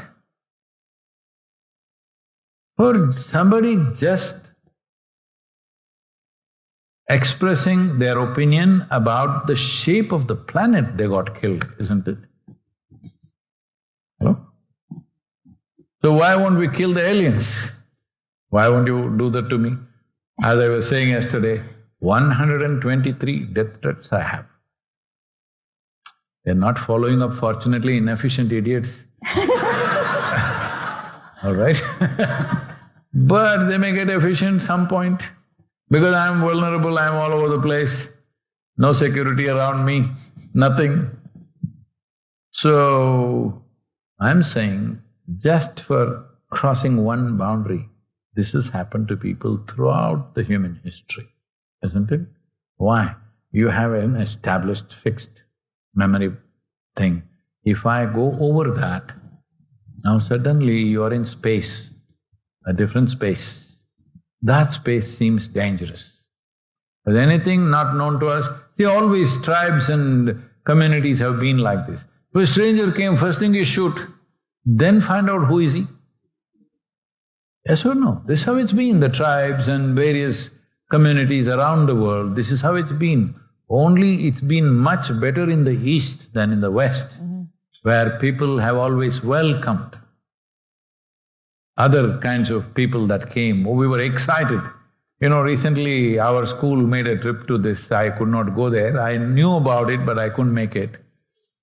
There is a tribe of Africans who came some 300 years ago to northern Karnataka, coastal Karnataka. They have lived right there without mixing up with the local population. They just maintain their genetics and their whole culture just like that. 300 years, full-on African people, okay? His children were so excited going there and meeting them, they're speaking fluent Kannada, but they kept their genetic integrity and stayed there as a tribe. I'm saying if somebody comes from somewhere, if they're very different, we must be excited. Hello? We must be excited and welcoming. No, we have learned to shoot everything that we can't identify as myself. So this must change if we want to explore other aspects, otherwise it'll go into ridicule or it'll go into worse things. And I could probably keep going on because I don't want to stop this conversation, but to honor the time, I'll ask one last question before opening it up for audience. Both of you have experienced perspectives that most humans don't. One from the inner consciousness perspective and one from the outer space. And a lot of what you shared today, both Sadhguru and Sunny, how can we take these insights and turn them into what kind of practical actions can we go back and share with our space community so we can be better custodians of both the planet as well as going into space, whether that's policies, space policies, or the way we work. Would love to hear your thoughts on that.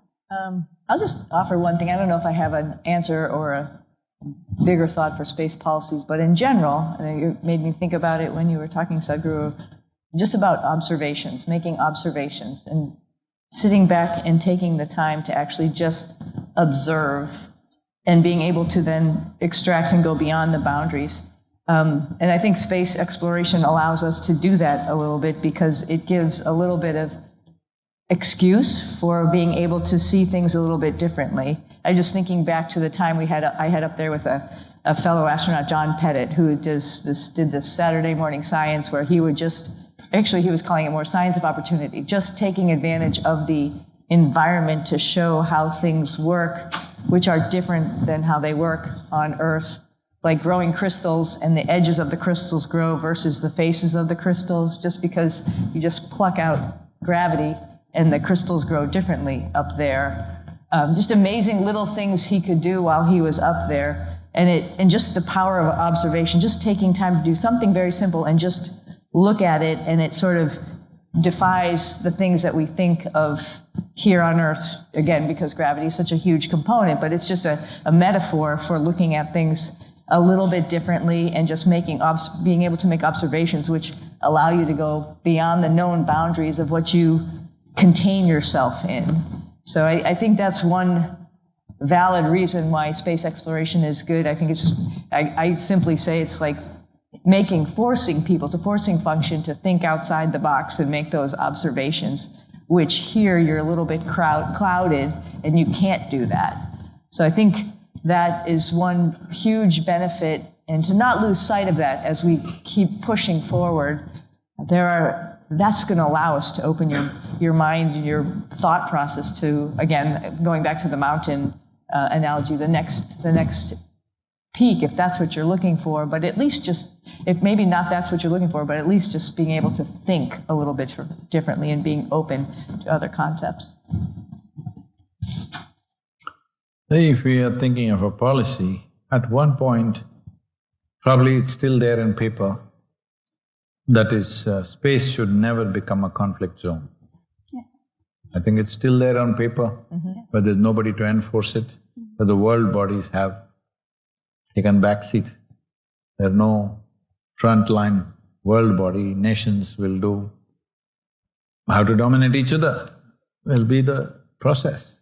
So inevitably it will go to space, that means it'll go to moon. At least now we should make a policy, beyond moon we should not go. Beyond moon we should go as humanity. Yes. Oh, you're clapping, what a terrible compromise I'm suggesting. Up to moon, Even moon cannot be divided between you and me. Space, all right, future conflicts may happen from there. It is already, missiles can be launched from the space. To move away from that, well, there's a whole lot of geopolitics and politics, which is not something that we can predict that tomorrow it'll happen, not in our hands, so let's not waste time on that.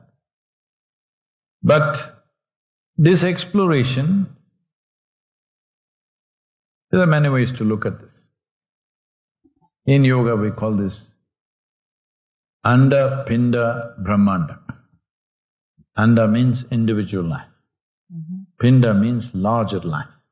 Brahmanda means the source of life. So, within your experience, Anda is physical body, this is individual. Pinda, if you allow, your mind can become a larger life. Your mind is little larger than the body, unless you're that kind. Yes or no? Your mind is little larger than the body. But there is a source of life, which is also right here. See, the problem with the source of life is, it can't thrive just here. It's inside also, it's outside also. We were using the analogy of soap bubbles. Air is inside also, outside also. Inside it looks individual characteristics are there. But outside is the same thing. But till the bubble breaks, it's separate. Right now, that's our condition. Till the bubble breaks, this is separate, that is separate. So, the source of life, the problem with source of life is the same thing inside, same thing outside. That's why I was trying to tell the ocean, in the ocean, it's enveloping inside, outside. Both are life only. The source of life for the fish is inside it and outside it. The same for us. We are also fish like that, floating around in this. But we are in a protected bubble there also, because if you pull them out of the ocean, they will struggle and die. But right now we are reaching a point, even though we are in the bubble, we are struggling. We are gasping for breath, when our stomach is full also. This is the first time this is happening to humanity, because never was humanity's stomach really full. Full it was many times, but always there was proportionate activity. It was a must activity, not a choice activity, not like a morning jog. You had to walk, you had to fight, you had to do things, you had to plow the land. So always, it is only in this generation, when we were growing up also, how much you should eat? As much as you can. This is always the way. How much you should eat as children? As much as you can. But today, no. How many calories have you eaten today? The first time. So what this means is, the fundamental force which was driving us, which is this instinct of survival, kind of suddenly it doesn't know what to do. When it doesn't know what to do, we'll start doing all kinds of things with ourselves. Mental health, you're seeing, becoming a pandemic proportion, there are many reasons. One fundamental thing is that instinct of survival is not on. Suicides, below 15 years of age. In 2023, in India, 7,200 children below 15 years of age take their lives. When you're 12, 13, 14, you must be bubbling with life, excited about every damn thing in the universe. Hello? Just about everything, isn't it? But they're taking their life because they've seen the whole cosmos on their phone. You didn't see all that up there. No, that's… They saw the whole cosmos on their phone, all right? Completely, they've seen everything, they're just bored with everything. So this is because the survival instinct has become weak, because bread is there, simply. This is a very beautiful moment in the human history that we don't have to fight for our survival. This means we can unlock our genius. We don't have to be worrying, will she grab my bread? We don't have to worry, everybody has bread. It's a very nice place, but most people can't make use of it. They'll work against themselves. This is something I don't want to say, but well, in the last session we said this. Already WHO is predicting this mental illness pandemic will translate into suicide pandemic at some point. It's not this thing. Many responsible scientists feel by 2060, 20% of the living population may want to commit suicide. Already the self-harm in Western countries like United States and Europe and various nations, the self-harm levels have crossed 32% among certain age group. Between 12 to 18, the girls are around 32%, boys are around 18 or 19%. Self-harm. Self-harm means intent to commit suicide, don't have the courage. You understand? I cut myself a little bit, but I don't have the courage to really cut myself. So self-harm has reached this level at that age group. All this because we don't know how to handle the well-being that we have worked for. For generations and generations, people worked hard to come to a place where we don't have to fight for the same piece of bread, isn't it? That's what generations worked for. That's what our parents and grandparents worked for, to see that we don't have to grab the same slice of bread. You have your piece of bread, I have my piece of bread, and see what we're doing with that. This is simply because there is no touch with life. We are trying to exist here just purely as physiological and psychological creatures, which we are not. That is only one part of us. As I told you, my mind is only this much in me. People think my mind is great. It's a laughing matter because in my life, in my experience, my mind is such a minuscule. Something much larger is happening here, hello? Life is happening. You cannot figure out life with your stupid mind, isn't it? In this bone box, what's happening is not a great deal. It's good enough for survival. We've handled it reasonably well. But now we're turning it against ourselves, and it's so damaging. If your hand started punching you in the face, it's pretty bad. But from inside, your intellect is poking you from inside all the time. Most human beings are using their intellect to poke themselves, or if they have an opportunity, they'll poke somebody. Constantly happening, isn't it, in social situations? You poke somebody or poke yourself. Because we must understand this, somebody else can create situations for us. Well, Sunita is sitting here, somebody created a situation, by intent or accident, it doesn't matter, that she's supposed to go out for 8 days, goes out for 9 months. Like you got stuck in a traffic jam for 9 months.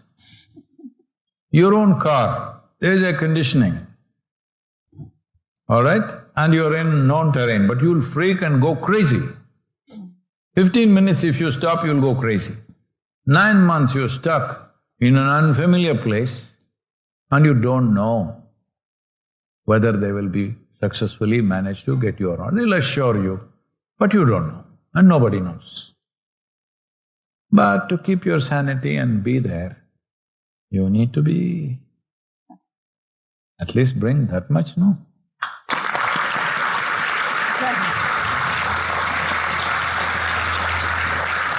I think you need to be present. Of course. I think that's key. That's the whole thing. If you let your thoughts run away, it'll kill you right there. Your imagination will kill you. Most of the time it's people's imagination killing them. We were discussing today morning or yesterday about fear factor. What is fear? Your thought is creating a situation which is not yet happened, isn't it? So you're something that doesn't exist. If you suffer something that doesn't exist, I'm sure in the university, the medical school has some terrible names for that. I don't want to use them. There or no? You're suffering something that does not exist. What happened 10 days or 10 years ago, people can sit here and still suffer. They're suffering their memory. They can suffer what may happen day after tomorrow already. They think they're suffering life. No, they have no taste of life. They're suffering their memory and imagination. Two fantastic faculties that a human being has. That we have a vivid sense of memory. That's why we have a rich life. If you remember nothing of what happened yesterday, you would sit here like a zombie, isn't it? We remember every tiny detail from our childhood and this and that. That's why there's a rich sense of life. Using this memory, there is a fantastic sense of imagination. And that we suffer even with all kinds of things, horrors you create in your head. So the problem is we have not taken charge of our faculties. If you don't take charge of your faculties, exploring anything is impossible. Best you stay in your bed. Sadhguru and Sunny, are you okay taking one or two questions? If you're… Yes, absolutely. Please, a question should be to her, not me. Okay, this is the one. This was just about… at that time it would have been relevant, but it came now. How to be. This me is you. But you, what are you? A bundle of bits and pieces of knowledge, experiences and very firm conclusions and prejudice, is it? That is not my conclusion, just an exploration. Is there no other way to explore other than demerit all and admonish everyone? If you allow time, I can make the admonishments amorous, but you have a date with your beautician or your psychiatrist or maybe just a dentist or a gynec. Of course, your baker, your banker or maybe a baker for the birthday cake you need. With all this seemingly busy life, I'm here to teach you how to be.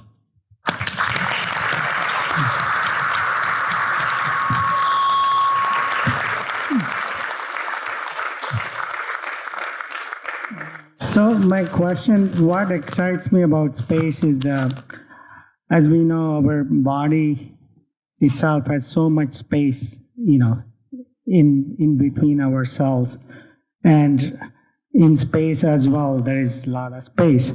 So, so what excites me about being in space is how to correlate the space within with the space when we are out there, So can you talk about your experience along those lines, and maybe Sadhguru can chime in too? No, it's for those who have been in space, not me.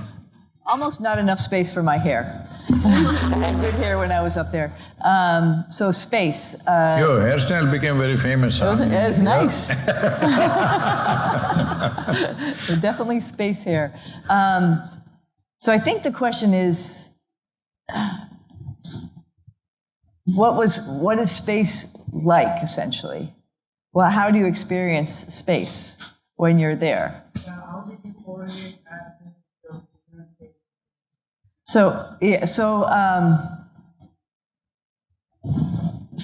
Kavya and I have talked about this before. I think, being on the space station or working at NASA or working at any space program, it's busy, right? You're just busy. How to be, just right there was reminding me of that. It's just, you can wake up in the morning and you can just look at the timeline. How do you know what's morning? 16 sunrises you have. I know, we pretend. We set a clock at a certain time and we pretend that's morning, and then we take 24 hours from then. But you can get up every morning and you can just get going. You can look and you can occupy your time with all activities that you're going to do. I think one of the most important things for me was to sort of just remember where I was remember, take advantage of that for a second every day. I would get up in the morning and brush my teeth because I wanted to brush my teeth first and foremost. Go brush my teeth. The toothpaste go? No, it was mouthwash after it became toothpaste, right? And then just to sit for a moment. And usually it would be in my crew quarters and just sort of be there, present for a moment, knowing where I was, but knowing also then in my head where I was as I was getting ready to start the day. Not just like it was the day to just get going and do this, do that. It's like, where am I in my conscious effort to be present right now? There was no Sabbath, no Sunday holiday, nothing. That we have Sundays, so people can sleep in. So that is one good thing. But every other day, every work day is filled, and so taking a moment to do that is a great way to just start the day, to put everything in perspective of what you're doing, and it really sort of, I think, to me, not necessarily minimize those tasks, but put those tasks in perspective of what's really important, and thinking about also having a moment away from all the other people was also a small blessing, just to be by yourself in that moment and to just organize. So I think that is how I managed my inner space. Now the space in the spacecraft, right? We each have a sleep station, so you have your own space that you can be able to do this with. And then we have different laboratories, and usually in every different laboratory, somebody would be working. And I think being able to take that time that I mentioned in the beginning allowed me every morning after I had that little time to get up and see these other people in the space station and genuinely say good morning. It wasn't like just like good morning, like words. You just say good morning as you walk away, and you don't really think about it. It's just some reaction. It was like genuinely, good morning, I hope you have a great day. I didn't say that part, but that's what I felt in my heart. Like, good morning, I'm going to have a good day, you're going to have a good day. And I think that's a way to manage a smaller space. Even though it's, like I mentioned, it's a big space because it's a bunch of laboratories, but it's a smaller space that you have to maintain in. Does that make sense?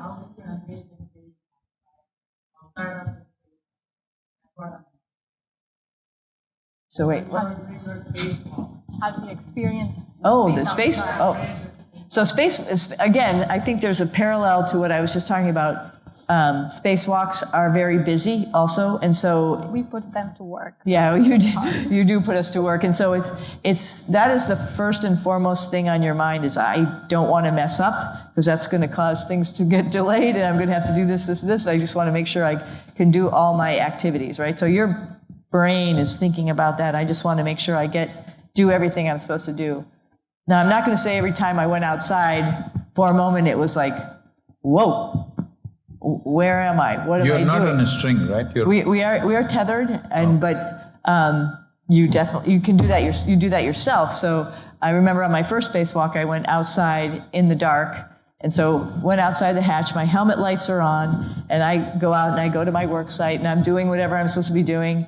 And then the sun came up, and I saw the Earth like flying below me, and I grabbed on real fast. It was just a natural reaction because it's like, where am I going to go? And then I was like, remembered, okay, I've already tethered. I've already been out here for half an hour. I've been working. Why am I so scared all of a sudden? But it's just it's an instant moment where your perspective changes, and then you get back into work once again, and you're working away. I think on one of my spacewalks on my second flight, we had some time where we were waiting. Did the moon come and knock your head in? No, we hid. But on that second flight, we had a moment where we were waiting because people were trying to fix what we were doing or trying to figure out what the problem was. And me and this Japanese astronaut, Aki Hoshide, were discussing about where we were over the planet. And we're having this back and forth, and I reflect on that because what a change it is when your experience base tells you everything that's happening is okay, where you can then have a conversation or even just like a little argument about like, I think that's a Strait Gibraltar. No, I think it's this over here. I think that's that country, Or back and forth a little bit, but like how your perspective can change that much. To this last flight, when we were out doing our tasks, which Nick and I were out, and then Butch and I were out. And Butch and I were doing a task which was very hand intensive. Again, out there doing the task. And I was taking off little nuts and bolts, like real small, and you're wearing essentially like snow gloves while you're trying to do this. And I'm thinking, and they asked us to do this for 5 bolts, and I'm thinking to myself, this is impossible. This is an impossible task. But if you drop them, they're not going anywhere. They're going to float away. They'll float away. And they're very worried about that because it could go and become a micrometeorite or damage part of the robotic arm and things like that. But I was just like, I'm just going to do it. Like, be in it right now. I'm not going to argue with them. I can't believe they asked us to do this. I'm just going to do it. Sorry. Sorry, we did. What's that? I said sorry. Yeah. Sorry, we did. Your fault. So we did it. And actually we got, magically enough, we got all those pieces and parts and were able to put them in our trash bag. But it was just an interesting perspective of, this is an impossible task. They're asking us to do this. We're out here in space, and they're asking us to grab nuts and bolts. This is a crazy, crazy, crazy thing. How are you going to do this? And you can. And what it convinced me of is, you're not comfortable in a situation. You can get comfortable in a situation. You have that experience. You don't think you can do something. You can do it.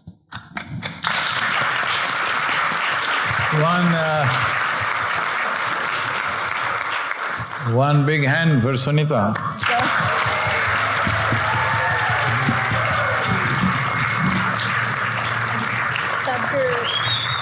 Sadhguru and Sunita, first of all, thank you so much for this amazing conversation. I do want to close it with one thing, which is... You still have one more thing? Yes, just one last thing, sort of bridging the conscious planet and conscious space exploration. I like to say it like conscious space exploration for conscious planet. With this. This is the very first picture of planet Earth taken from space on Apollo 17. And this is a reminder of humanity, like as one human race or humanity as a whole.